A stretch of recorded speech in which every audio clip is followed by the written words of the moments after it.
চলুন জেনে নিই বাংলাদেশের রিজার্ভ কত মিলিয়ন ডলার আছে।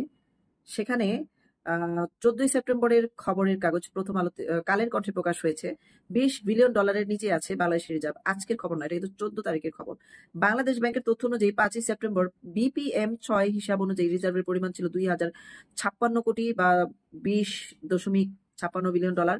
আকুর দায় পরিশোধের পর তা কমে 20 বিলিয়ন ডলারের নিচে নেমে আসছে। এর আগে সর্বশেষ গত 27 জুন BPM-6 হিসাব পদ্ধতি অনুযায়ী রিজার্ভ 20 মিলিয়ন ডলারের নিচে ছিল। ওই দিন IMF এর হিসাব পদ্ধতি অনুযায়ী রিজার্ভের পরিমাণ ছিল 1,947 কোটি ডলার মাত্র, বা 19.47 মিলিয়ন ডলার। সেই হিসাবে প্রায় 2.5 মাসের ব্যবধানে রিজার্ভ আবার 20 মিলিয়ন ডলারের নিচে নেমে গেল। আকুর সদস্য দেশগুলোর মধ্যে ভারত পরিশোধ করা অর্থের তুলনায় অন্য দেশগুলো থেকে বেশি পরিমাণ ডলার আয় করে। অন্য দেশগুলোর মধ্যে বেশিরভাগই আয়ের তুলনায় অতিরিক্ত ডলার খরচ করতে হয়। ব্যাংকগুলো এই আমদানি খরচ নিয়মিত কেন্দ্রীয় ব্যাংকে জমা দেয় যাতে রিজার্ভ বাড়ে। পরে তা থেকে কেন্দ্রীয় ব্যাংক আকুর বিল পরিশোধ করে।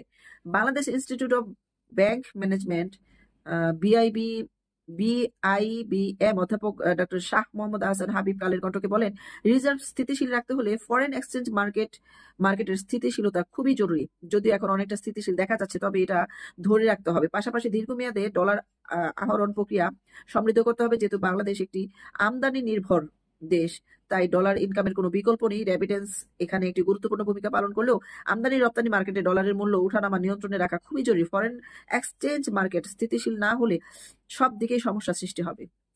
এখন এটা কিন্তু একটা চিন্তার বিষয়। এত পরিমাণ বৈদেশিক মুদ্রা সহায়তা আমেরিকা দিচ্ছে, চীন দিচ্ছে এবং বিভিন্ন এনজিও সংস্থা দিচ্ছে, তারপরেও কেন আমাদের রিজার্ভের এত মানে নিচের দিকে নেমে গেল? তারপরে 5ই আগস্টের আগে পর্যন্ত এখন যে 20 মিলিয়ন ডলারের নিচে, এর আগে 24 মিলিয়ন ডলারের উপরে ছিল।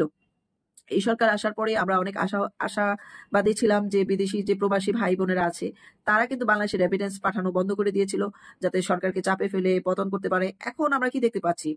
বিদেশে যারা প্রবাসী আছে তারা তো ঠিকই রেমিটেন্স পাঠাচ্ছে এবং বিভিন্ন বিদেশি সহায়তা যুক্ত হচ্ছে, তারপরেও কেন জানি ডলার উপরের দিকে উঠছে না, বা আপ হচ্ছে না, ডাউন হচ্ছে শুধু। এটা আমাদের একটা শঙ্কার বিষয়। বিদেশ থেকে আমাদের খাদ্যদ্রব্য কিনতে হয়, সার কিনতে হয়, তেল কিনতে হয়, অনেক ধরনের পণ্য কিনতে হয়।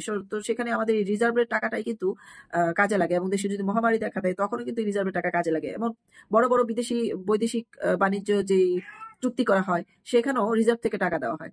তো এটা আসলে বাংলাদেশকে বিশাল বড় একটি সমস্যার মুখে ফেলতে পারে ভবিষ্যতে।